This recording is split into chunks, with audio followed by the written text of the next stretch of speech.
Hey guys, what's going on, and welcome back to the channel. Today we are going to be taking a look at my top 10 worst Marvel Legends to release in the calendar year of 2023. I will be excluding the Spider-Man No Way Home wave, as I'm counting that into 2024's listings at the end of this year, so just be aware of that. That's where all those will be. So if any of them would have been on here, they'll be at the end of this year. Just getting that out of the way, because I've seen a lot of people put like MJ, Matt Murdock, but they aren't on this list, and these are not on here either. Sorry, I got a frog in my throat. These are all just the runner-ups, figures I didn't like, but there were much worse ones to come out. And again, I shouldn't say I didn't like, because like the Rose, Rocket, I do like Mantis, Adam Warlock for the most part. This Moon Knight just felt like a really lazy re-release to me. Like, it was a re-release of an okay figure, and to me it was made worse because at the end of the year, we got this amazing one. So, why didn't they just do this guy to start with? Well, I get why, so that way we'd buy out this Moon Knight. The the future Ant-Man. I don't remember what year he's supposed to be, if he's supposed to be any specific year. But, no, he's out for me. I don't care for him. Like, they could have done so much with him, and I get it's a nobody character. They just needed a wave filler so they could use up the budget on other things. I understand that. Same with Sharpshooter. I think that was his name. I don't remember.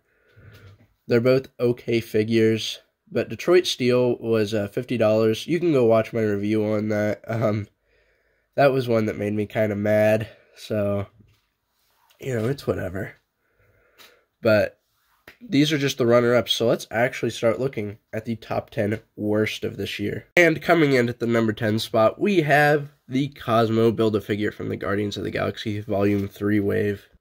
Now, my issues with this figure are, number one, she's way out of scale. Like, I don't remember her towering rocket like this in the movie.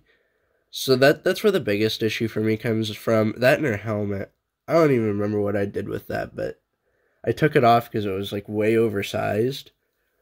And she didn't wear it most of the movie anyway, so I thought it was whatever. I could take it off. But it's all that combined with the fact it was the Build-A-Figure.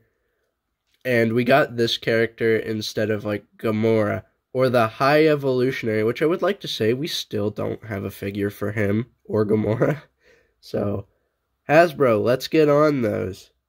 But yeah, overall, this figure it's just disappointing to me more than anything.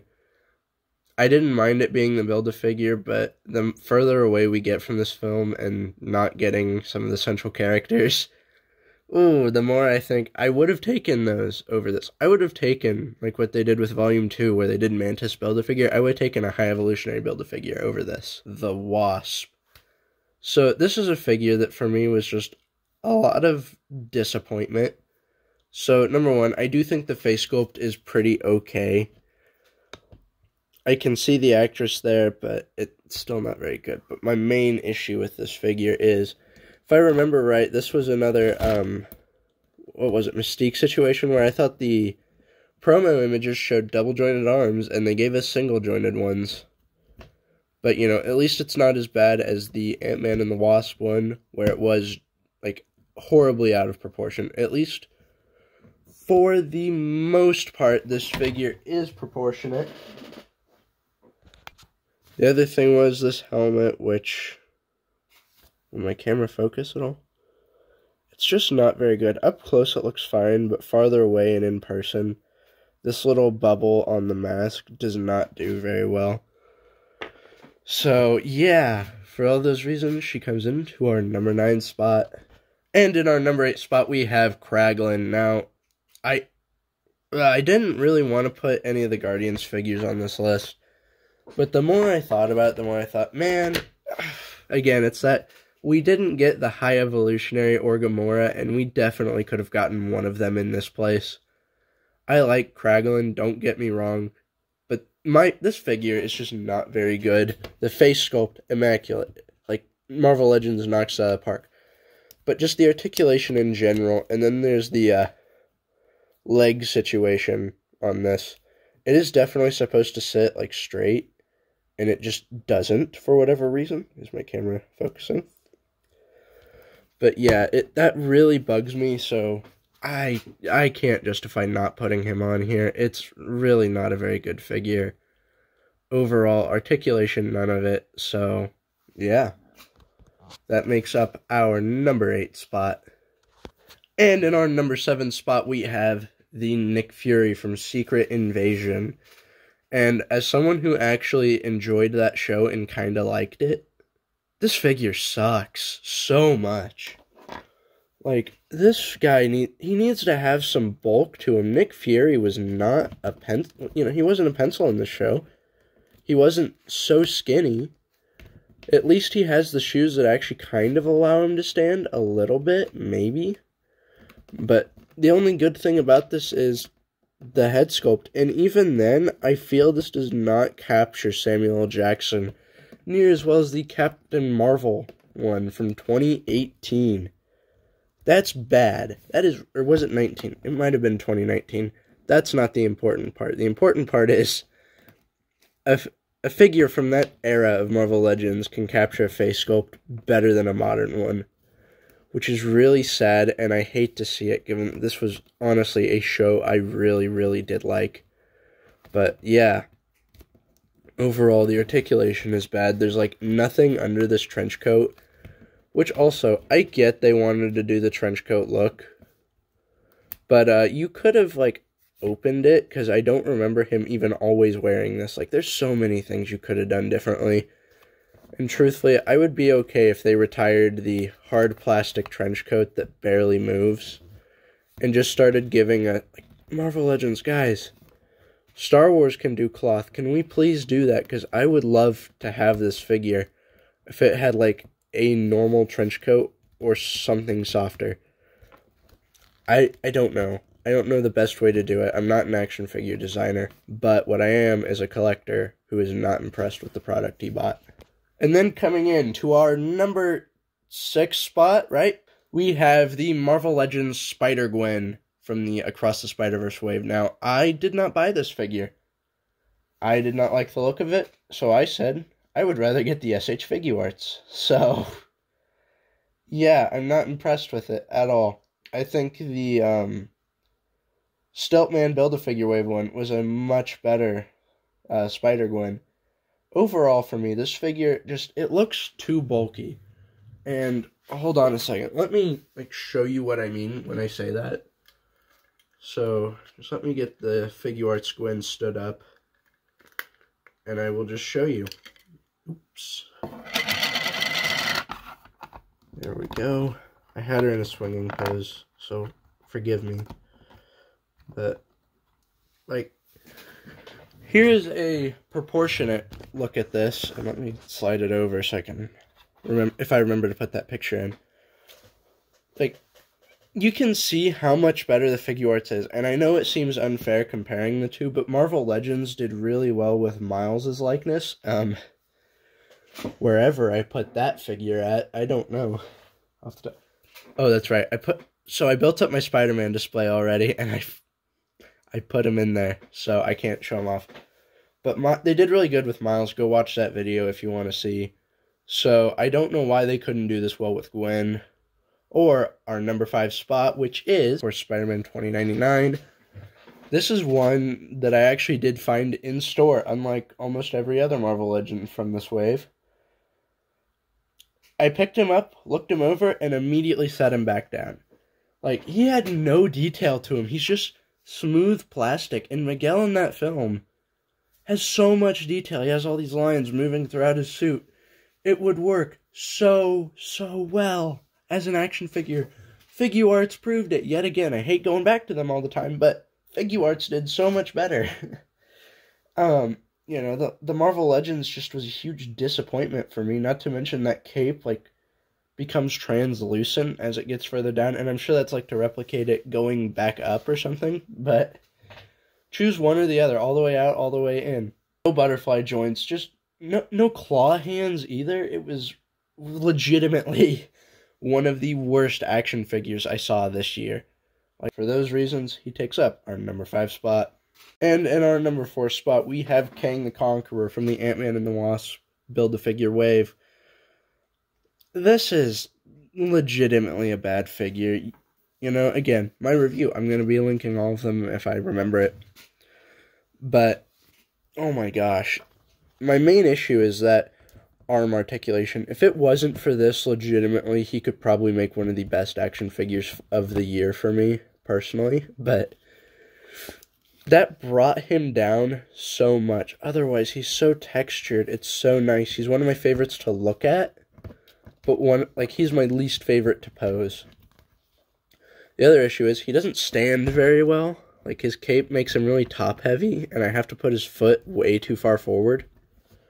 Like, he needs to be pulling a Michael Jackson practically to stand half the time. Let's say I twist his leg outward. It doesn't do much for him, because that cape just wants to drag him back. Like here, I have him stood up pretty well perfectly straight. We may move that one foot a little forward. Falls over, unless he is, like, again, Michael Jackson style. He's leaning up or leaning down, and he falls over, because that cape is too heavy.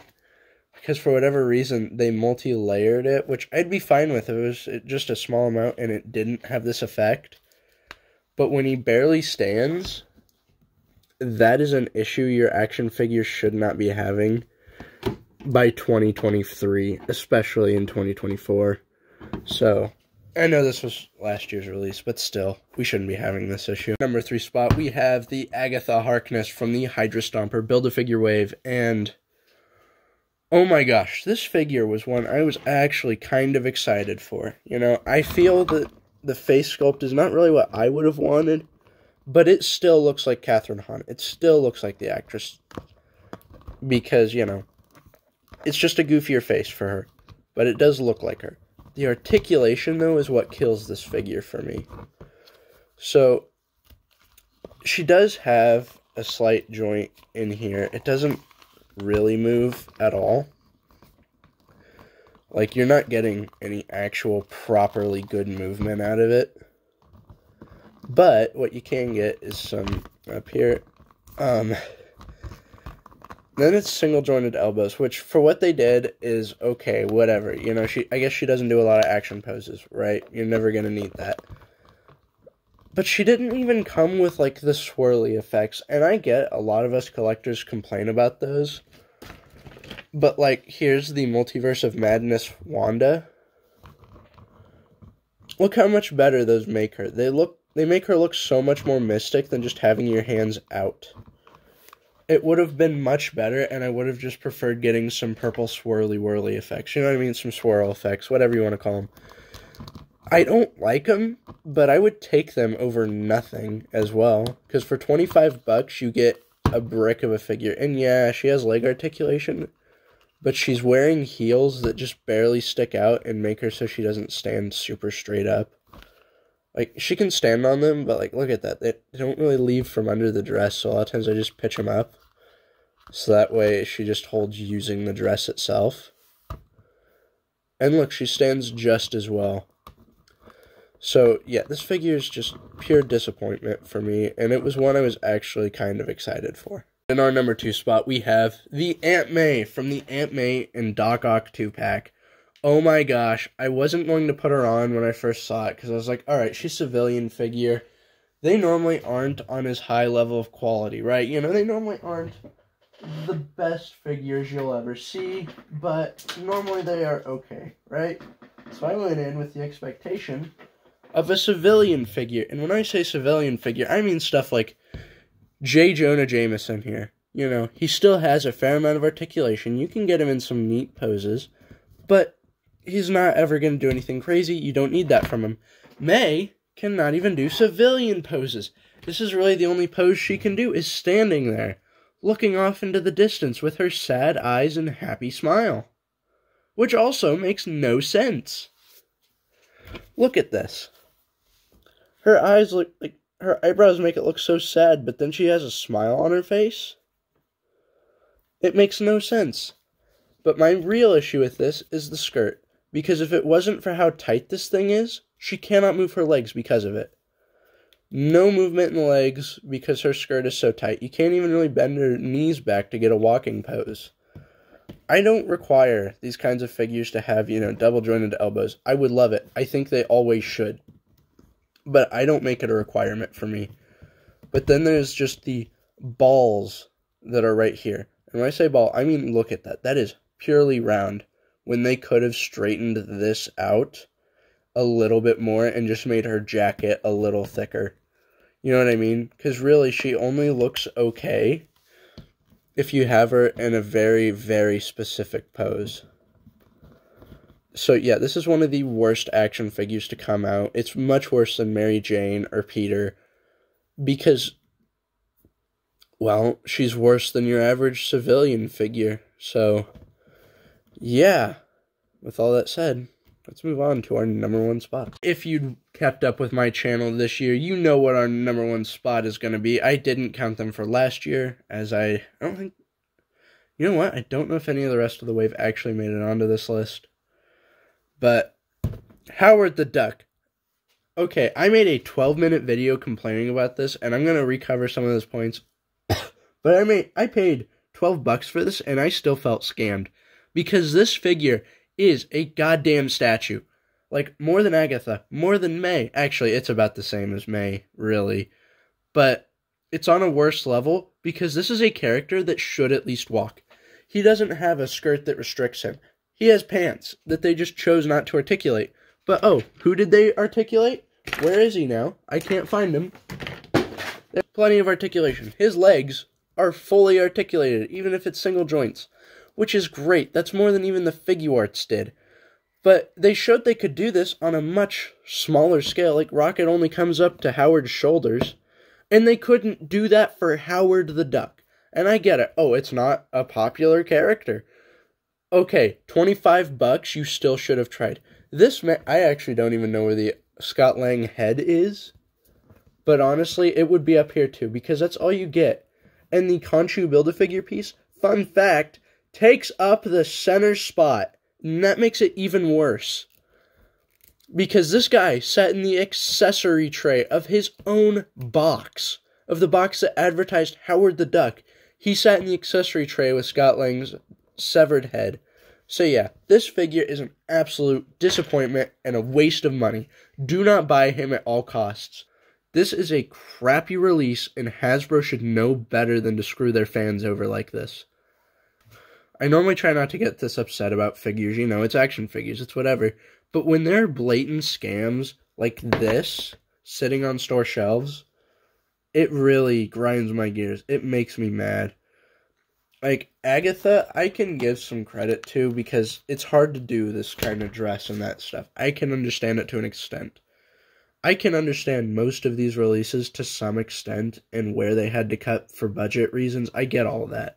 But what I don't get is the blatant laziness that came with this Howard the Duck, because it was clear they didn't even want to try on this guy. You know what I mean? So, yeah. And there you have it, my top 10 worst action figure, or Marvel Legends of 2023, not action figures. This was kind of a disappointing year, I would say, for Marvel Legends. They really did not do very well. They knocked it out of the park with a few figures, and you can go watch my top 10 list for those. But overall, for the vast majority, they were either mediocre or just plain awful, like these ones. Thank you all for watching. Comment down below. Did you enjoy it? Do you agree with my list? Do you disagree? What figures should have been on this list that weren't included? And with all that said, I will catch you all in the next one. Peace.